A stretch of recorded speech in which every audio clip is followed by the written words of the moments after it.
Кривична пријава против 3 девојки кои физички малтретираа малолетничка во Куманово. Прво ја понижувале, потоа физички ја нападнале.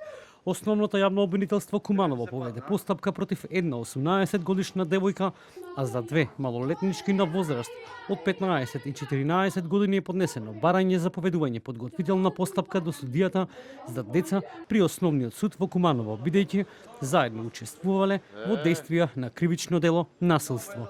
На 13 март годинава тие повикале девојче кое тогаш имало 13 години да излезе од дома со нив и ја убедиле да влезе во запуштена просторија во близина на спортскиот центар Соколана.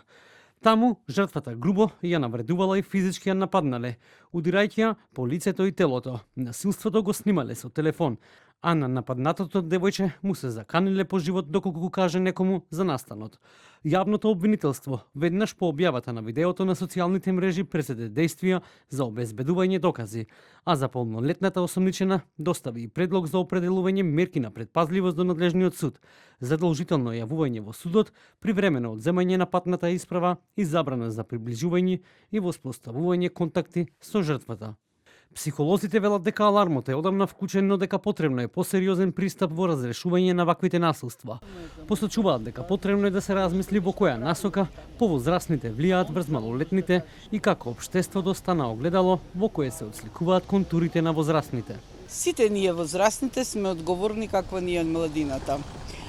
Ако па земеме од друга страна гледано да речеме дека младината е огледало на нас, на нашето општество, на нас возрастните, тогаш ќе си речеме што гледаме таму. Кога ги гледаме младите дека го прават тоа, што е тоа наше, што се отсликува таму. Тогаш и ние имаме дупли проблеми. Го имаме тој проблем да го решиме, да ги воспитаме младите, ама тогаш ги имаме проблемот и нас. Оваа слика што се одразува таму, што е тука, што се случува. Тоа би требало исто да биде голем проблем, па да побараме решение и на тоа.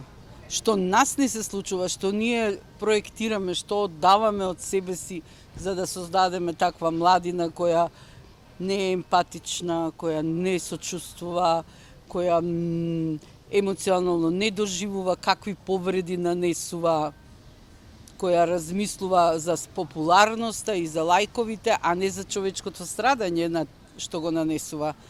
Дигиталната ера го трансформираше врсничкото насилство од изолиран инцидент во јавен чин.